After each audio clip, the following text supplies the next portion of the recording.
Hi everyone, welcome to public speaking class. It's Bram Duffee, your instructor.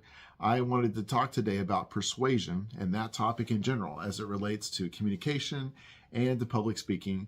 So today, when we look at the topic of public speaking, I want you to consider the fact that as someone who is going to be standing on stage and talking about a topic, we want to position ourselves so that we can allow our ideas to permeate the audience. So for that to happen, it means that we want to prevent any kind of barriers that would go up between us and the audience member. That's like a big deal because there's a spectrum that we'll talk about today, a spectrum of just how far into the person you're going to be able to penetrate with your information and with your convincing.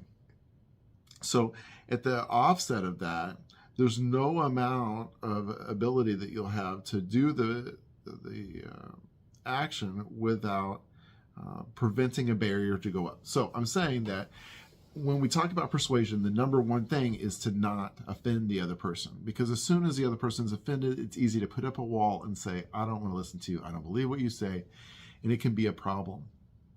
So that's one thing. The other thing to consider is that, especially for public speaking, I want you to try to choose a topic that's super easy. We don't have to make this extremely difficult. We don't have to make this extremely broad, especially because we want to be able to succinctly work through the topic. I'm encouraging you to choose a narrow topic and something that's not incredibly difficult.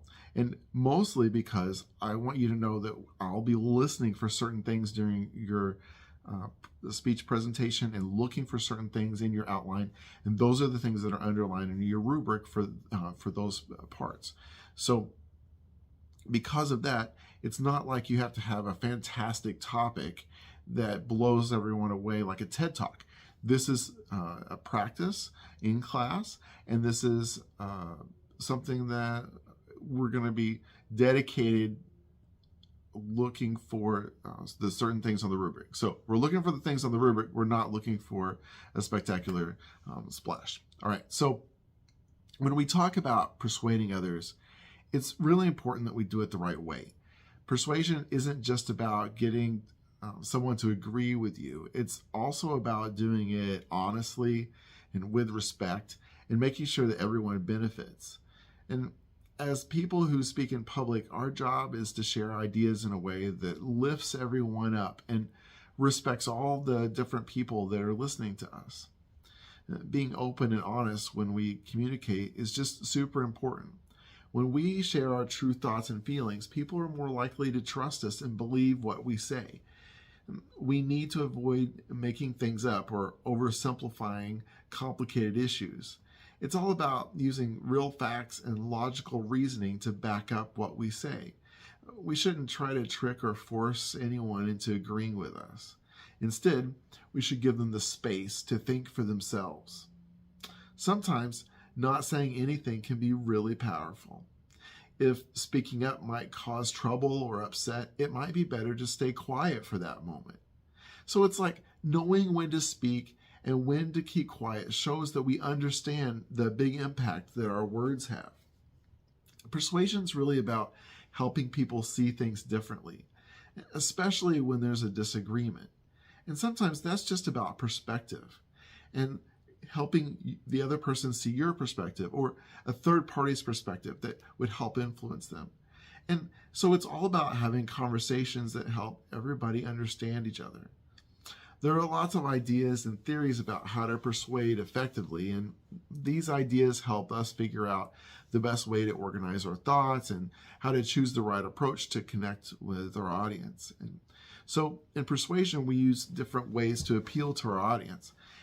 You probably know about logos, which is all about using facts and logic. Pathos, which appeals to people's emotions, but we have to be careful not to misuse that area because of overly dramatizing things. Ethos is about showing that we're trustworthy and credible. Mythos is ability to use stories and cultural values that connect with people. Each of these kinds of proofs have its own special role in helping us get our messages across. And when putting together our messages, we think carefully about just how it is we're going to present and put together these arguments. And we highlight our strong points and address any weaknesses in a strong, smart kind of way. And this all depends on understanding people well and knowing how to communicate effectively. So persuading people the right way means being honest, respectful, and thoughtful. It's about sharing ideas so that everyone can feel heard and understood. And so what that means is that we want the audience members not to be left with questions in their mind. If they're left with a question in their mind, then we're going to consider that to be something that was not addressed, and it doesn't allow that person's to be heard. And I know they're not able to speak back to you, but as a public speaker who's prepared, you should have anticipated those kinds of objections or concerns or those things and planned on how to address those, with, of course, the main focus being on not offending, because we want them to listen. Because even if we can get them to listen to 5% of what we say, that 5% does some kind of influence. And 5% is better than 0%, which is what we're going to look at if we put up a barrier between us and the other person. So in crafting persuasive speeches, people often use different types of appeals. These kinds of appeals connect with the audience in different ways. And so I want to address two of those that are pretty often described in using persuasive tactics. One of those is fear. So incorporating fear into a persuasive message is really a delicate balancing act, because the general rule suggests that a moderate amount of fear can lead to the most significant attitude change or belief modification. And this is because too little fear may not move the audience to action, and then too much could paralyze them or lead them to rejection of your message.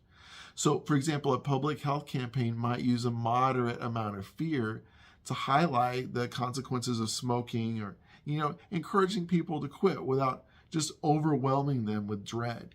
The same thing happens with infomercials. I think that there's a moderate amount of fear or push that's done in all these kinds of sales environments. And for goodness sakes, we know one of them that's really common is that we might run out, right? Supplies are limited. The other thing I want to talk about besides fear, because I'm saying fear is important because I think we have to find the right balance for it, because our goal is to try to work towards a moderate amount of fear. Nothing too overwhelming, but nothing too small as to make no one care. So that's fear. Humor is like the backside of that. And when humor is something that's, when it used effectively, it can break down barriers and it can make the audience more receptive to your message. But it's crucial to think about how humor is not necessarily more effective than not. And so it really depends on the context and the audience's preferences. A well-timed joke can illuminate a topic in a new light, or it can ease tension. But the core persuasive message has to be still compelling and clear. What I would say is that using humor is probably not a great idea if you might end up offending someone. Because this is what we're doing.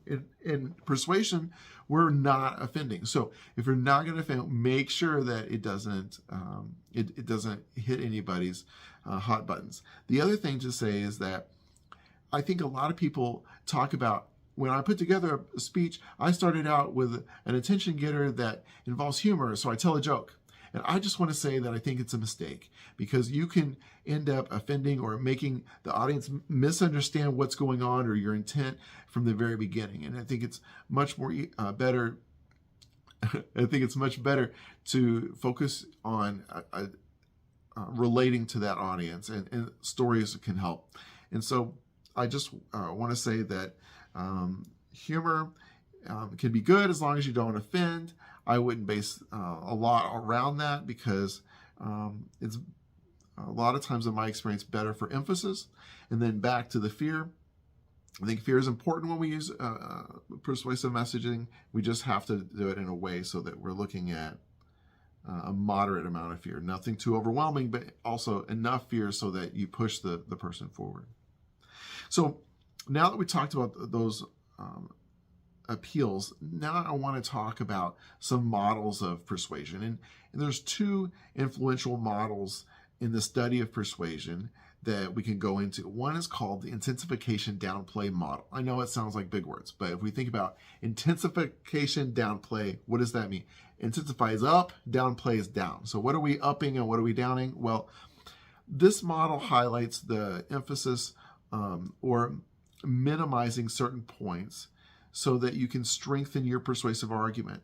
So you might intensify your strong points and then also intensify the competitor's weak points. See what that does? Or you might downplay the other people's weak points and then also downplay their strengths. So, for instance, a political candidate might emphasize that they have a successful track record in office. So a successful track record on office is intensifying, while subtly minimizing the less favorable aspects of their tenure. So they'd be downplaying other parts. So this intensification downplay model is something that you can use to describe different parts about the argument and different parts about the other person's argument, and also can be really helpful when using examples. So intensification downplay model is all about where the emphasis is put, and so that you can create a contrast and show your subject in the best light. The other model to mention in persuasion is called the evoked recall model. This thing's big. The evoked recall model means that when you draw a persuasive message out of an audience, it's a lot more effective than trying to put one into them. So if you tap into somebody else's memories and experiences and attitudes and really even their opinions, if you can tap into those things, then those messages that you can attach are going to resonate deeply. So for example, a speaker who's advocating for something that would be in environmental conservation might talk to the audience about their fond memories of nature, and in doing so inspire action for what they're trying to do. I think the common experiences are where it's at. So for evoked recall model, if you're trying to use the evoked recall model of persuasion in your speaking